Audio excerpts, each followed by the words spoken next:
Hey YouTube, welcome to the channel. This is my first Lorcana video going up on the channel, but I really have been enjoying the deck and been enjoying the game, so I will be posting more content in the future. This is my Amber Silver deck, and I really enjoyed the playstyle of this deck, just the tempo that it gives and the fact that you can keep generating cards just because the amount of draw power in the deck. I've been to 2 tournaments with this deck, and I went 3-0 and 2-1, only losing to 1 Ruby Amethyst. In that game, I just wasn't able to produce enough advantage, and when Aladdin came down back to back, it just they just occurred too much advantage. But with that, I want to show off my list. This is the Rockstar Stitch version that relies heavily on Rockstar Stitch and early turn tempo. So let's start the deck profile.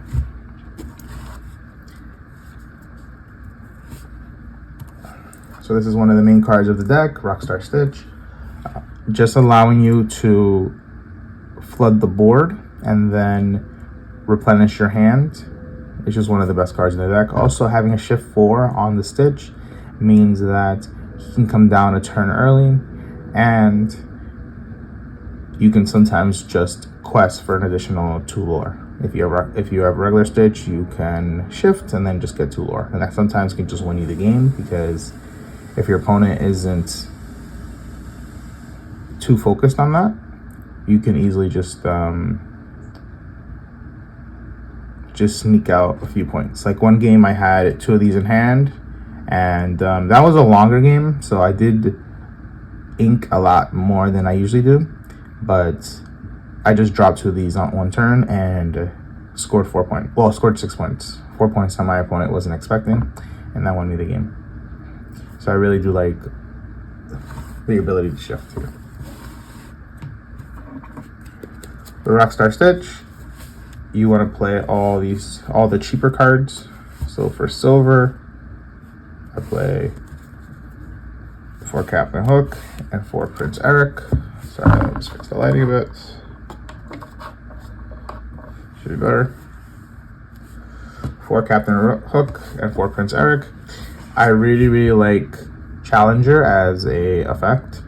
I feel that you get a lot of value for these cheap cards. For example, playing a Captain Hook and then getting rid of a Simba sometimes, or just anything that has 3 health. Sometimes that being a card that costs 3 ink or even 4 ink, depending on how much lore it has. I really liked, just because I will sometimes just leave it on board for the full game until there's a reason for it to attack. And they have to attack into your cards, because something like Lilo, you can't leave it up. So really like the Challenger effect.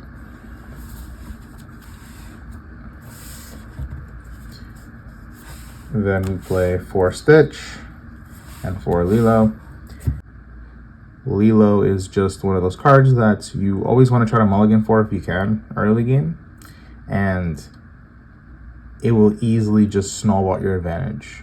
There are games where you just, if you ever draw 2 Lilo, there's games where the game will be over before your opponent even hits like 5-6 ink, just because of how quickly the game escalates.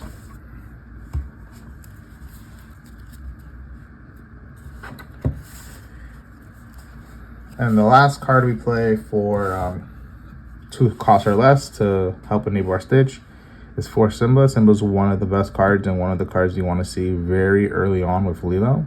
Being able to play Lilo on 1 and then Simba as a bodyguard on 2 will help protect our Lilo. So that way we can get upwards of 4 points by turn 2.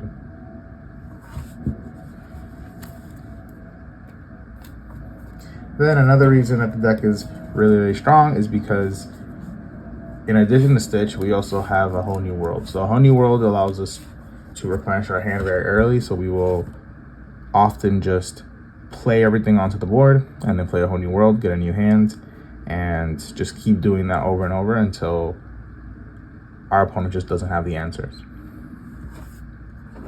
In addition to Whole New World, we also play Grab Your Sword. Just being able to clear the board so that our small cards aren't being contested is very strong. And we play this because we play a song package, so we're at 8 songs, and then we play Be Our Guest to put that up to 12. And the reason we want so many of them is because we play Ariel. So Be Our Guest is just one of those cards that will help us find our Stitch. Something I see that people do wrong with the deck is that they will sometimes waste their time playing Be Our Guest. I really only play Be Our Guest if I need a specific card in that very moment, or I'll be heavily behind, or if maybe it's just one of the only cards in my hand. Sometimes I'll just ink it. In this game, especially with this deck, you want to get the early presence on the field, and then you want to hold that presence throughout the game. So wasting 2 ink on a turn just to grab a new card, it just isn't worth it. It's almost better to exclusively sing this card if you're big on consistently using it. But you often don't have to, just because you go through so many cards in your deck. So we play 12 copies, 12 songs for Ariel. Ariel is a great card, just being able to get us a new card. And then it having Singer 5 means that we are able to play our songs for free very early on. Just playing, you can play Grab Your Sword on turn 4. So, which could sometimes just clear the boards of very weak cards. Like, there were a few games where I was behind on board and I didn't want to attack into anything. I wanted to preserve my character's health, and then I just waited till turn 4, and then I cleared the board, and now all my characters didn't have any damage on them, and I proceeded to win that game just because I kept control of the board from then on. And that's our song package. Next is our bodyguard package. So we have the 4 Simba, but we also play 3 Maximus and 4 Goofy.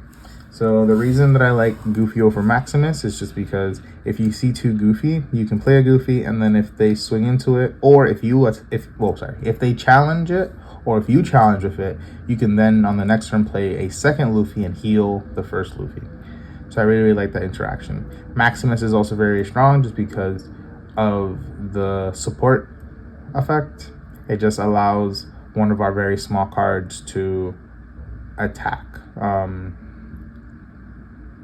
And then we can still preserve the Maximus as a bodyguard. So for example, we might play, we might have a situation where we have Captain Hook from early on, and nothing has come up where we had to attack with him. And then we have Maximus, and now instead of going to 3, it's going to 7. So 1 cost card just KO'd a card with up to 7 willpower, 7 health. So very strong. But yeah, we play the bodyguards because they're just important for helping our small characters. Our small characters will often be KO'd if we don't have bodyguards. Also, bodyguards allow us to play one of the best cards in the game.